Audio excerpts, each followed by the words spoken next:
Hola a todos. Me llamo David y me dedico a crear el clima perfecto en vuestros espacios. Ya sea para combatir el frío o el calor, tanto en una vivienda como en una instalación industrial, siempre estoy listo para ayudar.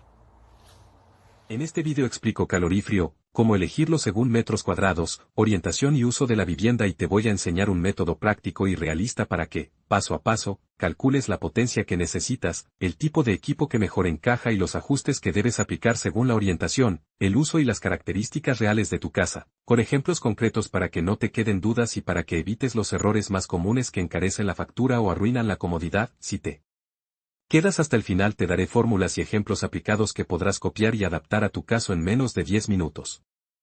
Empiezo por lo básico, elegir un calorífrio no es simplemente comprar la cifra de potencia que aparece en el catálogo, es entender qué influye en esa cifra y cómo las variaciones reales, orientación, horas de sol, tipos de estancia, número de personas y electrodomésticos, aislamiento y ventanas, altura libre de la habitación, modifican la necesidad térmica.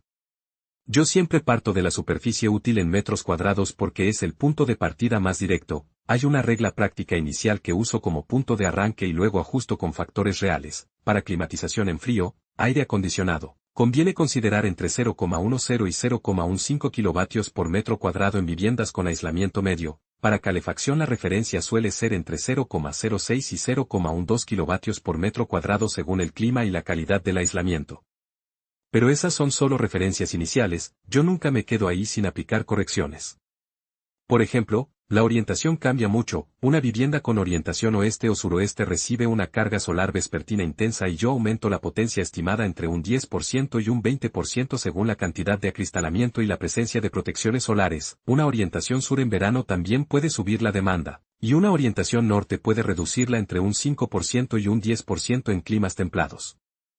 También subo la potencia si la fachada está muy expuesta, si hay muros oscuros o cubiertas mal aisladas. La altura libre de la habitación es otro factor que ajusto, si el techo supera 2,6 a 2,7 metros multiplico la potencia por el cociente altura sobre 2,5 porque más volumen de aire significa más energía necesaria para acondicionarlo. El uso de la vivienda modifica las necesidades de forma sensible, una cocina abierta al salón con electrodomésticos funcionando y hornos implica ganancias internas de calor constantes y yo lo valoro como un incremento del 15% al 30% sobre la potencia base. Dormitorios con pocas cargas internas pueden necesitar menos potencia y, en estos casos, la zonificación es clave para evitar sobredimensionar un equipo único.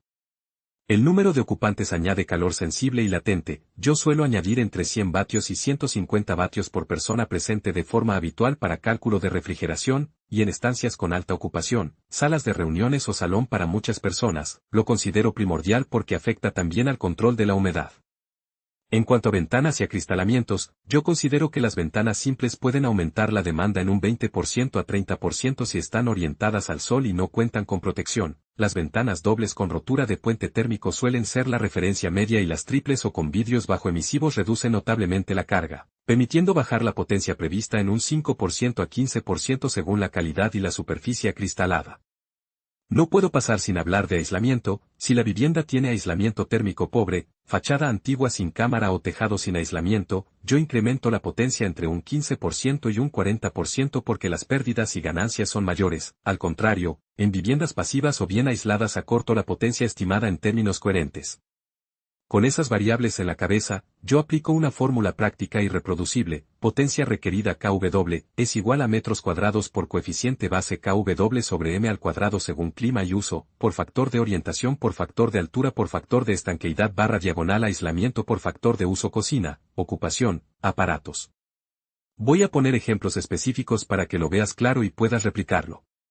Imagina un piso de 70 metros cuadrados, salón comedor abierto, cocina integrada, orientación suroeste, altura 2,7 metros y aislamiento medio. Tomo coeficiente base 0,12 kW barra diagonal m superíndice 2 para refrigeración, 70 por 0,12 igual a 8,4 kilovatios. Por la orientación suroeste y el acristalamiento grande aplico un factor de orientación 1,15 a 9,66 kilovatios. Por la altura 2,7 multiplico por 2,7 dividido por 2,5 es igual a 1,08 a 10,43 kilovatios. Por el uso abierto con cocina integrada añado un 10% 11,47 kilovatios. Redondeo y considero una unidad de 11 a 12 kilovatios para el conjunto, Ahora valoro la opción multisplit o un equipo exterior con varias unidades interiores. Yo prefiero distribuir la potencia en una unidad para el salón de 7 kilovatios y una unidad para los dos dormitorios de 3 a 4 kilovatios en total. O bien una unidad de 11 a 12 kilovatios con 3 interiores y busco centralizar y tener control zonificado.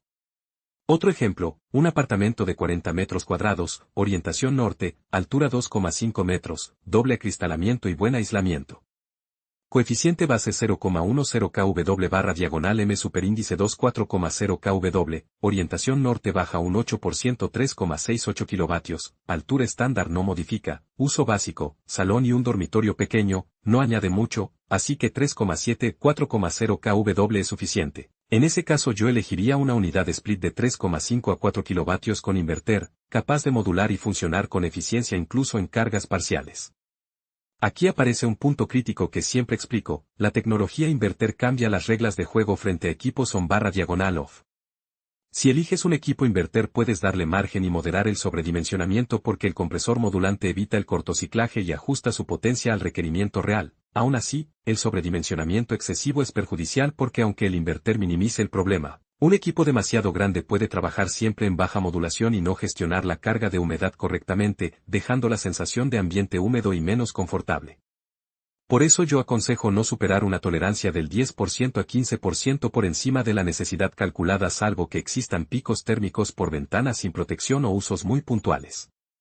Otro aspecto que no puedes ignorar al elegir un calorífero es la eficiencia estacional. Mira los valores CER para refrigeración y SCOP para calefacción, porque representan cómo se comporta el equipo a lo largo de la temporada. Yo priorizo equipos con cifras altas porque, a largo plazo, amortizan el sobrecoste inicial con menores consumos.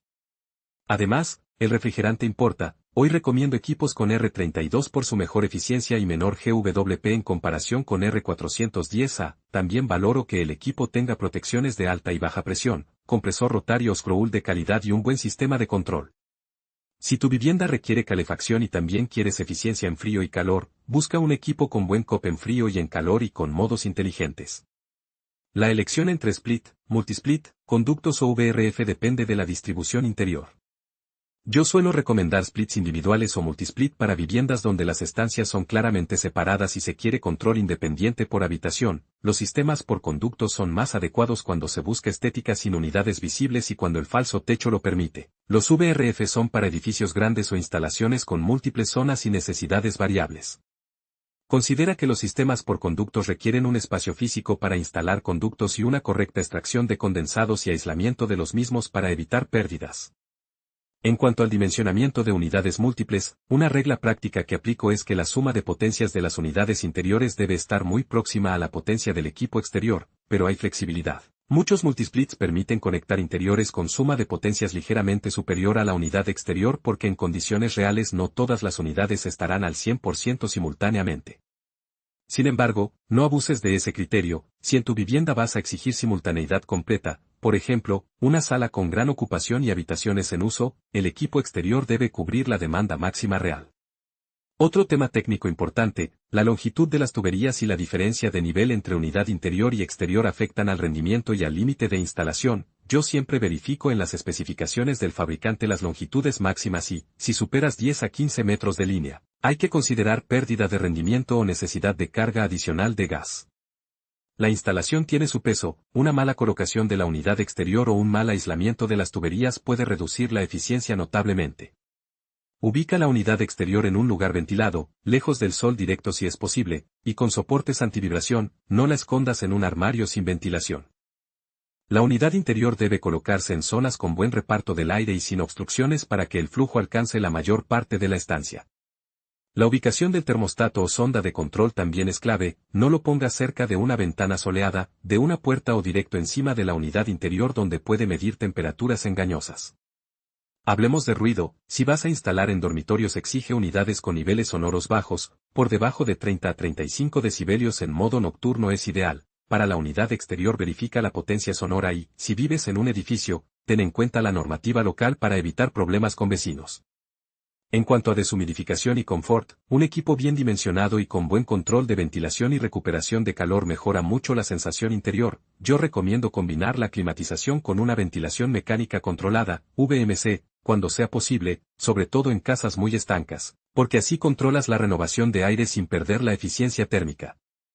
Respecto al mantenimiento, yo explico siempre que el coste operativo y la durabilidad dependen de limpiezas periódicas, filtros cada 1 o 3 meses según uso, limpieza de serpentines y revisión anual por un técnico para comprobar carga de refrigerante, fuga y estado del compresor. No hacerlo reduce eficiencia y puede acortar la vida del equipo. 2 errores frecuentes que veo: elegir el equipo solo por el precio y sobredimensionarlo pensando en tener margen. El primero lleva a malos rendimientos y averías, el segundo a humedad alta por cortociclado y aumento real de consumo. Yo prefiero recomendar un análisis honesto y una pequeña sobredimensión solo para casos con ventanas muy grandes y orientación desfavorable, y siempre con equipos inverter que manejen bien las cargas parciales. Sobre economía y presupuesto, considero que el coste total no es solo la máquina, incluye instalación correcta, materiales, líneas frigoríficas, bandejas, desagües, soportes antivibración, aislamiento de tuberías, puesta en marcha y garantía. Un equipo barato mal instalado puede costarte más en consumo y reparaciones que uno de mayor calidad con buena instalación.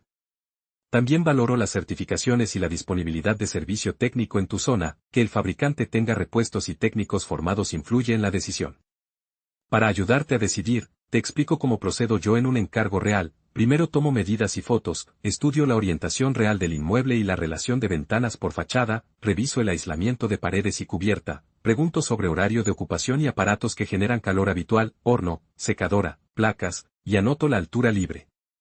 Con esos datos calculo la potencia teórica con la fórmula que te di, aplico los factores de corrección y propongo equipos concretos con opciones en inverter, reviso longitudes de instalación para asegurar compatibilidad y presento un presupuesto que incluya instalación, materiales y puesta en marcha. Si te interesa tener una hoja de cálculo sencilla que haga estos cálculos, más adelante te puedo dejar una plantilla. En el vídeo he mostrado ya los pasos y la puedes reproducir en Excel con las fórmulas que expliqué. Para que no te quede ninguna duda práctica, si tienes dudas entre 2 equipos, elige el que tenga mejor CR/diagonal scope, compresor inverter, refrigerante R32 y garantía mínima de 2 años en compresor con servicio técnico local. Presta especial atención a la longitud máxima de tuberías y a la capacidad de disminuir la potencia mínima de compresión, esto indica cuánto puede modular el equipo.